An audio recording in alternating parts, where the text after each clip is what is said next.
But first, I want to bring in my colleague Sandeep Unnithan for more on the significance and the importance of targeting Nur Khan. BrahMos 3 supersonic cruise missile attack at Nur Khan. Why is this an absolute game changer when it comes to dealing with Pakistan's state-sponsored radical Islamist terror?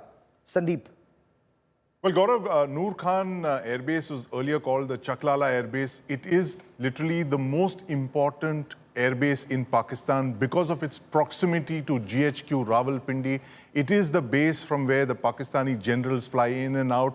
It is a base where all the enablers of the Pakistan Air Force, primarily their long-range tankers, which extend the range of their fighter fleets, they're parked over there, the IL-78s. But the most important installation over here near Nur Khan Air Base is the headquarters of the Strategic Plans Division, which is the which is the military body that oversees Pakistan's nuclear weapons program. So literally, Chakwal is one of the most sensitive air bases of Pakistan. There are literally two of them. There is Chakwal and then there is Sargodha. But Chakwal is the nerve center where all the generals are.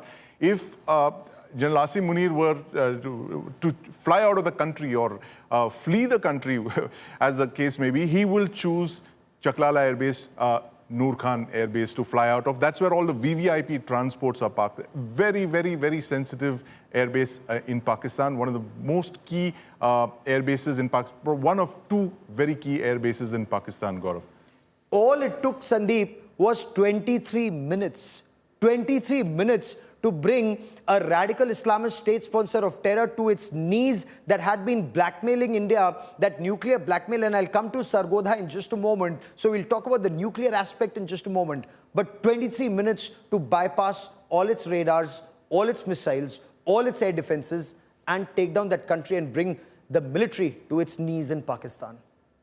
Absolutely, Gaurav. You know, Pakistan, after the Balakot airstrikes of 2019, where we struck at the Java Top terror training camp, Pakistan began to beef up its air defense network. They have what is called the Comprehensive Layered Integrated Air Defense Network, like our IACCS.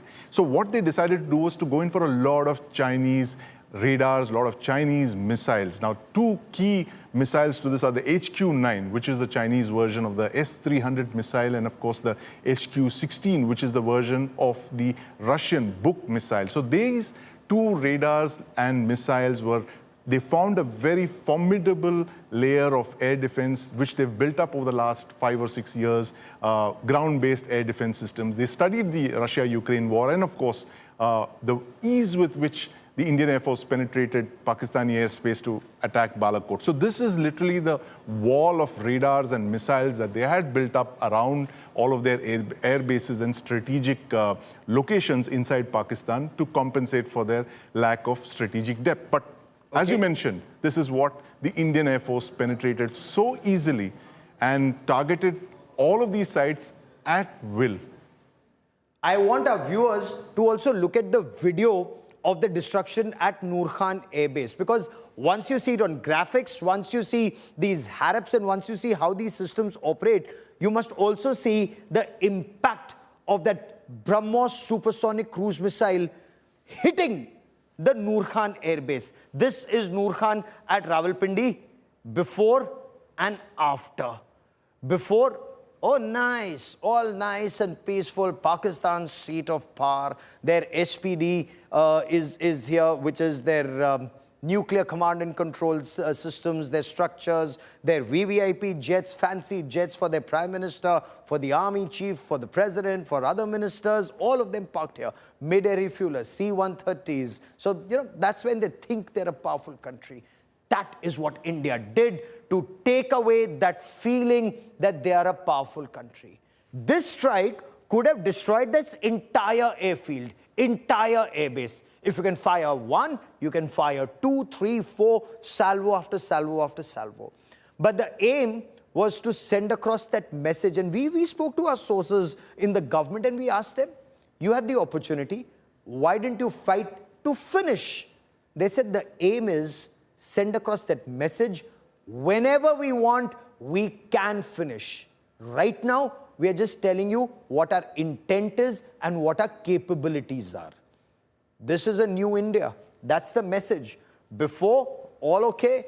after, it's a strike at the heart and the minds of Pakistani's military terror network. We can hit you in Murid ke, we can hit you in Bahawalpur, we can hit you in Sialkot, we can hit you in Pakistan-occupied Jammu and Kashmir, wherever, and we can hit the headquarters of Pakistan Army or just a couple of kilometers from there at Nur Khan. But now, I also want to tell you, so the BrahMos supersonic cruise missile then near simultaneously also went and hit in Chakwal. This is the Murid air base. This is the primary base for Pakistan's combat drones. Remember, they were sending all those Chinese and Turkish drones to multiple locations across India. Sandeep, the aim of targeting Murid and almost simultaneously, where they have the hangars for that Chinese Chengdu and Turkish Bayraktar TB2s, this was again a message: we can hit your drones even before you launch them.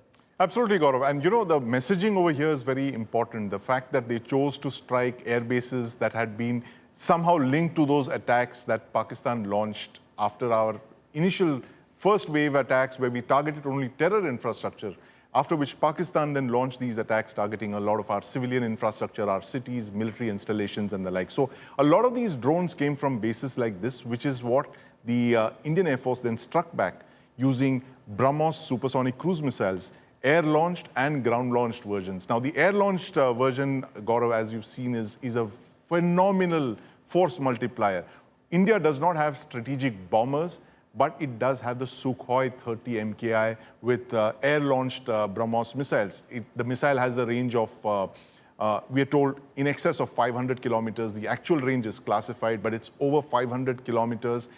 We have 2 squadrons of Su-30s, which are equipped to fire and launch these BrahMos air-to-ground munitions. So that is what was used in these in this 23-minute rampage across Pakistan, Gaurav, sending a very, very specific, very precise message to Pakistan that no site, no base, no airfield, no radar site in Pakistan is safe.